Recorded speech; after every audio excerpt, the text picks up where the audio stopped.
Throughout history, the fighting game genre has gone through its transformations. How much can you really innovate on two characters beating the life out of each other? As it turns out, quite a bit. Darkstalkers, Soul Calibur, Tekken, Guilty Gear, BlazBlue, Virtua Fighter, Dead or Alive, the list goes on when it comes to significant fighting games over the decades. Two signature entities have always managed to maintain their presence though, Mortal Kombat and Street Fighter. The former took a nosedive of sorts last year due to network issues with the multiplayer in Mortal Kombat X. Street Fighter V, Capcom's latest entry in the series, is in a different position. Or is it? It's the first major sequel in the franchise since Street Fighter IV released in 2008. For better or worse, it can only be accessed on PC and PlayStation 4, leaving Xbox One players in the cold. How do you innovate on what many consider to be one of the greatest fighting games of all time, especially when said game was further refined in follow-ups like Ultra Street Fighter IV? In terms of gameplay, Street Fighter V still proves why it's the king. Controls are responsive and fluid.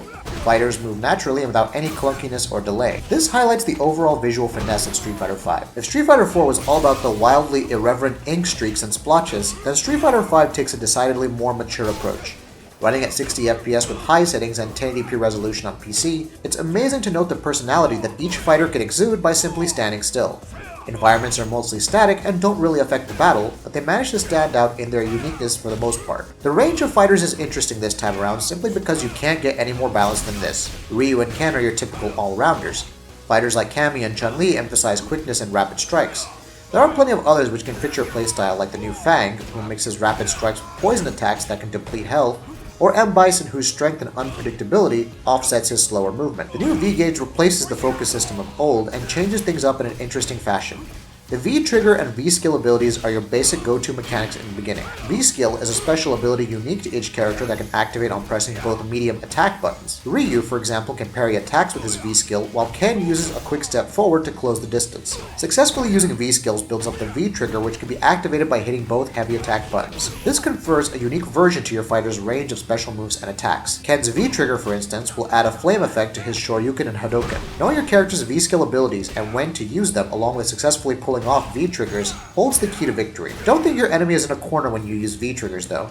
They can use their V-gauge to execute V-counters to your attacks, consuming some of the gauge in the process. It should also be noted that you still have your special meter for pulling off hard-hitting combination attacks that can significantly turn the tide of battle without outright smashing an opponent. Gameplay-wise, Street Fighter V is amazing. Presentation-wise, the game's visuals, music, and sound design are fantastic, even for those who aren't fans of the English voice acting in story mode. Thankfully, it can be changed. There's also a better way to ease players into the game, offering a flashback session of sorts when Ken and Ryu hone their basic techniques while training with their master in the past. These are all great touches. The problem, or rather the fact, is that Street Fighter V doesn't have a whole ton of content. The story mode is quite laughable, with each character completing 4 fights each and solving conflicts via still picture cutscenes. It's weird to say the least, but at least there's a unique element to each fighter's story. Street Fighter IV simply threw in random battles en route to the same final boss for every character. At least this approach gives each character a personality, though it's admittedly bare bones and doesn't help build sympathy for, say, Cammy's attempt to free the dolls or Ken's new life as a father.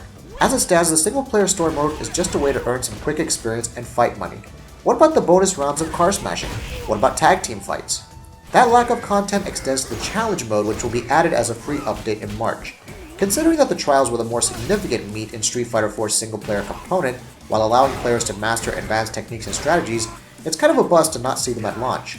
Even the fight money you earn only seems to apply to the additional characters that you can unlock through the DLC. There are alternate costumes to try out, but I was expecting a whole range of goodies to spend fight money on.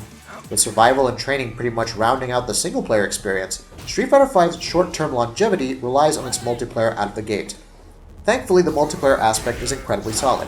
You can set search parameters for the kinds of connections you want, participate in casual and ranked matches, leave yourself open to challenges from anyone, thus allowing you to continue the story mode and such, and customize a whole range of battle settings. These include the default character you'll be taking in, his or her costume, and so on. The experience itself was incredibly fluid, and I managed to find matches quickly. If you're walking into Street Fighter V for the opportunity to challenge opponents around the world, then make no mistake. This is your jam, and it's backed by excellent visuals, reliable online performance, a balanced yet unique roster, and great gameplay. If you're new to the series and seek a single-player experience, perhaps like Mortal Kombat X with its challenge towers, in-depth story mode, then you'll be disappointed by the lack of additional features in the base Street Fighter experience. Nonetheless, its multiplayer is worth sticking around for.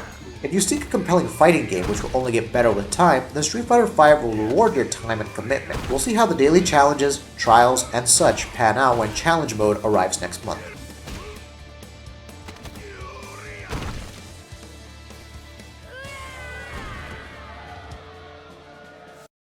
If you like what we're doing, please go ahead and click that subscribe button. See you soon!